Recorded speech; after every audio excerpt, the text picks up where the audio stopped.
तो जो मनुष्य आत्माओं के बीच में परम पार्टधारी आत्मा है, जिसे परमात्मा गीता में कहा गया है, परमात्मा इति उदाहृत, वो आत्मा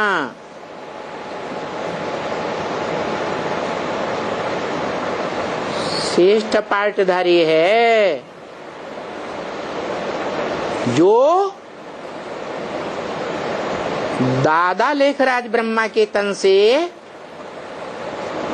गीता ज्ञान सुनाया गया।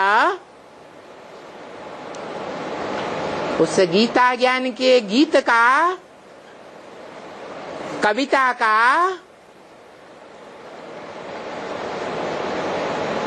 विस्तार से व्याख्यान देती है, जिसे सांख्य कहा जाता है। सांख्य माना ही सह आख्या, व्याख्या के साथ जो बात बताई जाए, विस्तार पूर्वक गहराई से जो बात बताई जाए, उसे सांख्य कहा जाता है। सांख्य शास्त्र का प्रणेता कपिल मुनि को माना गया है, जिस कपिल मुनि के नाम पर काम्पिल्य नगरी बसाई गई। वो कपिल मुनि कोई और नहीं है, वो ही मनन चिंतन मंथन करने वाला मुनि है, जिसे काश्यप कहा गया है। काश्य माने तेज, पा माने पीने वाला, माने याद के तेज को पीने वाला।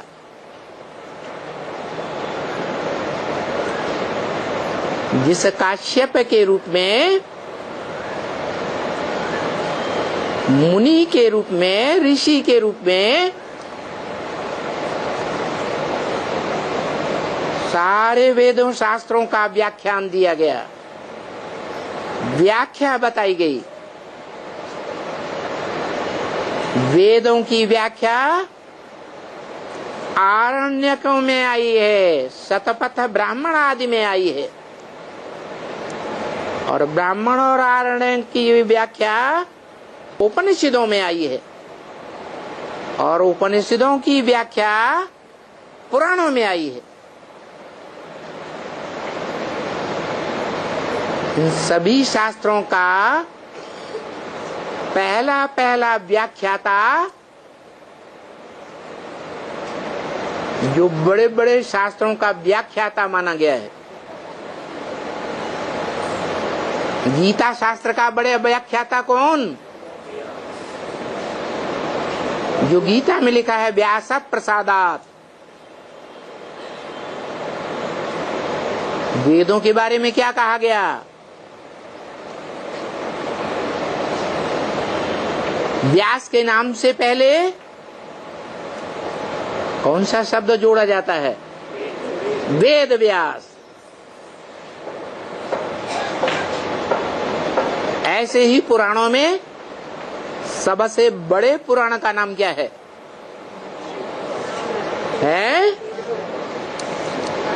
महाभारत महापुराण।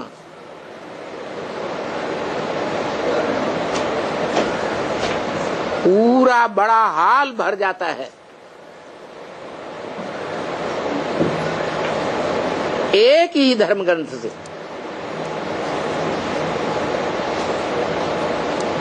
भागवत कथा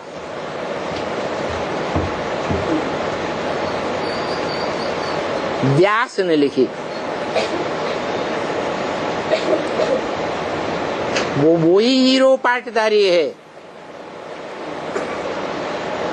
जिसके लिए शिव बाप ने ब्रह्मा मुख की वेदवाणी में बोला, शिव बाबा इस सृष्टि पर सदा कायम है।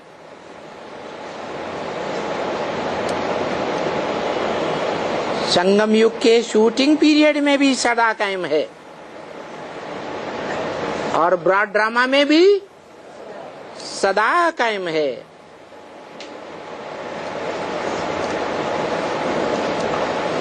उसी परमात्मा को परम ब्रह्म भी कहा गया है,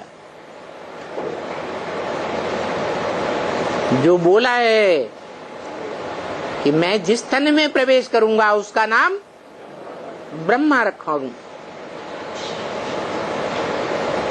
ब्रह्मा अव्वल नंबर का है तो परम ब्रह्म है, जिसके लिए शास्त्रों में गायन है, गुरु साक्षात परम ब्रह्म है, तस्मै श्री गुरुवे नमः। न ब्रह्मा न विष्णु न शंकर, किसको नमन करता हूँ? है परम ब्रह्म को नमन करता हूँ। तो वो परम ब्रह्म जिसके मुख से आदि में भी ज्ञान के अकूट भंडारी ने ज्ञान सुनाया था और मध्य में भी सुप्रीम टीचर बन करके ज्ञान की व्याख्या की, गीता ज्ञान की, और अंत में उसी एक आत्मा को माध्यम बनाकर सदगुरु का भी पाठ बजाया, जो बोला बाप, टीचर, सदगुरु तीनों एक ही है या अलग अलग पाठधारी है? एक ही है। उस एक के मुख से निकली हुई बातों को जिन्होंने माना वो 16 कला संपूर्ण 84 जन्म लेने वाली अखंड पाठधारी ऑलराउंड पाठ बजाने वाली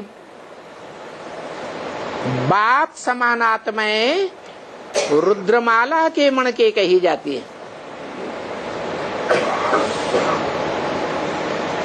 जो रुद्र भगवान के बच्चे हैं।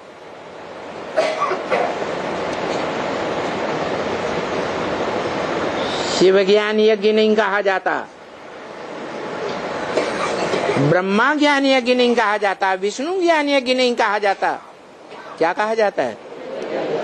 अविनाशी रुद्र ज्ञान यज्ञ। माने इस ज्ञान यज्ञ का विनाश जब महामृत्यु होती है, सारी दुनिया की विनाश की स्थिति आती है, तब भी इस यज्ञ कुंड का विनाश नहीं होता। ये ऐसा यज्ञ कुंड है, ऐसा धर्म युद्ध का क्षेत्र है, ऐसा कर्म युद्ध का महान क्षेत्र है, जो गीता में बोला है अर्जुन से, अर्जुन तुम्हारा ये शरीर रूपी रथ, इदम शरीरम कौन्तेय क्षेत्रम इत्यभिधीयते। ये धर्म युद्ध का क्षेत्र है, ये कर्म युद्ध का क्षेत्र है। क्षेत्र माने युद्ध भूमि।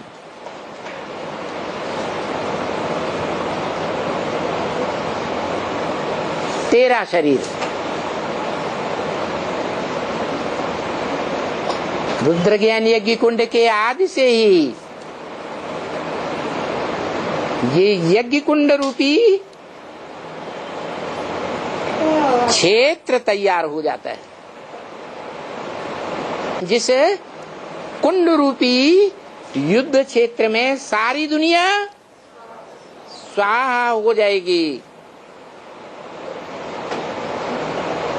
लेकिन ये अविनाशी ज्ञान स्वाहा नहीं होगा। देवताओं की भ्रकुटी में बीज बन करके, आत्मा रूपी सार बन करके 2500 वर्ष तक रहेगा। उसके बाद मनुष्य सृष्टि रूपी वृक्ष का विस्तार होने लगता है, जो गीता में अश्वत्थ वृक्ष के रूप में बताया है। क्या ये मनुष्य सृष्टि क्या है? अश्वत्थ वृक्ष है। इसका बीज